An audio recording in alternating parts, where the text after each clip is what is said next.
Woo.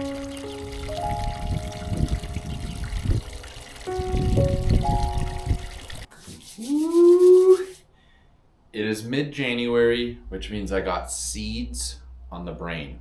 If you like to garden like we do, you love experimenting with new seeds.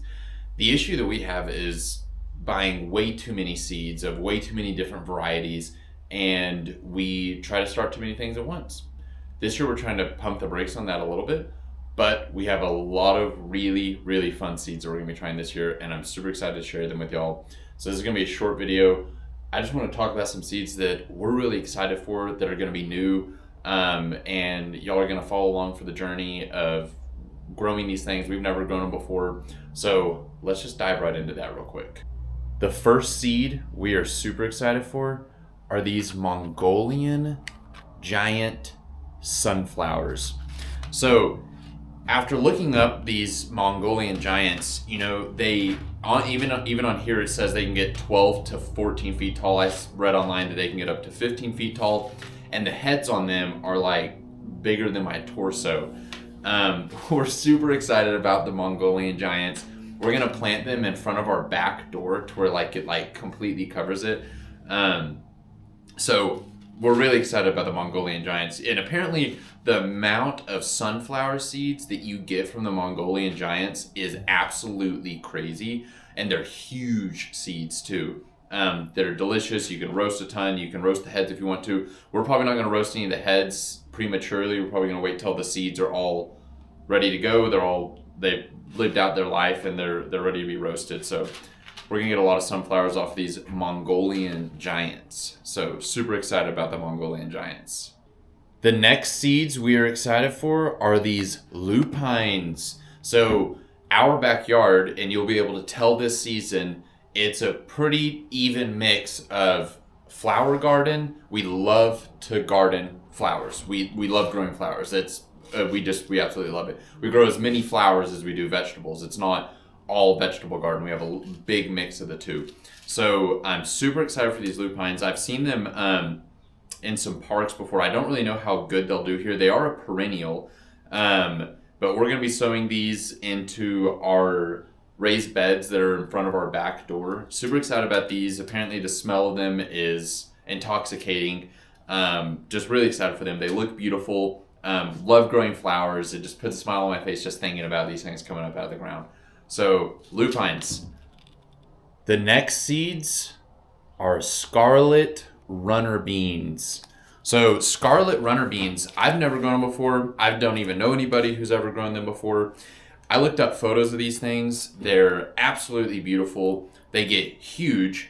They attract hummingbirds and also pollinators. They put off, thus the name scarlet, they put off really bright red flowers all over them. They can get up to like 10 feet tall if you let them trellis all the way. And they produce just huge beans. And they're super good for you, super high in protein. Check these things out. These are also like the prettiest beans I've ever seen in my life. Okay, I don't know if you can tell, I can't get my camera to focus. This is a scarlet runner bean. They're black. They have a lot of red even on the beans. The beans are huge. Super excited about these. I'm excited for the way the vines look. The vines are apparently beautiful. So super excited about the scarlet runner beans. Next up on the list is all of our wildflower seeds. I love wildflowers. Absolutely love wildflowers. Like I said earlier, we do a lot of flower gardening. Probably about 40% of our entire backyard is wildflower patches, where we just spread out a ton of wildflower seeds, different varieties, perennials, annuals, big mix of things, and it's just magical getting to see the insects and the birds and everything that just flock to our backyard, creating this micro ecosystem with these wildflower seeds. And that's not all of them. We also got these 3 shakers here. So we have Save the Bees. You can get these on Amazon. It's a pretty popular brand. Then we got the hummingbird and butterfly mix. And then we have the Save the Monarchs mix. A lot of these flowers are the same in between each other, but yeah, we're going to be planting a lot of wildflowers this year, so we're super, super excited about that. Next on the list are these emerald green dent corn seeds. So they're called Oxacan, and it's a green corn. It's a dent corn, which means it's a hard kernel. It's not a sweet corn. This year we're gonna be attempting to make like our own corn flour, our own cornmeal, so that we can have that during the winter time and stuff. So apparently the flavor of these is phenomenal. They have a really just earthy, deep flavor to them. The cornmeal that they make is of course green, so that's just kind of fun. So super excited about these emerald green dent corn seeds. They look beautiful. We've actually never grown corn in our backyard at all, and we've cultivated up areas in the ground before winter got here in preparation for growing corn. So we're super excited about that. Some emerald green dent corn. Staying on the corn conversation, we are going to be growing some sweet corn, but we're going to be growing some special sweet corn. So this is the Painted Hill sweet corn. So it's a mixed variety of just very colorful sweet corn. We'll be growing this in a separate bed, far away from the dent corn, because we don't want cross-pollination to happen between these two. It probably will inevitably still happen, and then we're just going to be, I don't know, just shucking corn husks that we don't even know what's in them. But super excited about this. Some colorful sweet corn. Super excited about that. Last on the list is the cover crop. So this is a 5-pound bag of cover crop seed. It's a mix. Now we're trying a new experiment this year. So last year in our actual grass, like around all of our beds and stuff, we try to not have a ton of grass, so we spread out a lot of white Dutch clover seeds last spring.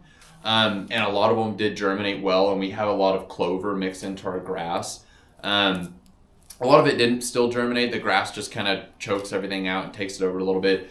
This year what we're going to be doing is we're going to be doing a heavy aeration on our yard. We're talking running an aerator back and forth, like basically cultivating our grass in our backyard. It's primarily fescue. And then we're going to be spreading out this cover crop, and then we have a compost roller. We're going to be rolling compost out over top of our grass to improve the soil quality. But this cover crop is a mix of winter peas. I know we're planting them in spring. Early spring, we're going to be planting them in like a month. Winter peas, collard greens, daikon radishes, yellow mustard, white clover, and then also the red clover, and wheat as well. There's some wheat seed in here. So we're going to be, I don't even know what's going to happen whenever we do this. This was kind of an impulse buy of, we've always talked about how we don't want just grass in between all of our beds. We want just a wide variety of vegetation just growing all over our backyard, creating a better ecosystem. So I found this on Amazon, and we're just going to spread it out and aerate everything and top dress it all in compost and see what happens. We may get daikon radishes coming up in our grass, and so be it. And winter peas too. So hopefully the peas will actually germinate and produce peas before it gets too hot. But yeah, we're super excited about this. We're going to try cover cropping. The clover should, eventually last. I mean, it's a perennial, so it has more clover seed in there. So super excited about that. A bonus one, alyssum. So alyssum, if you don't know, is really good to have in your garden. It attracts the right insects. It's good for your soil. It's good for pollination.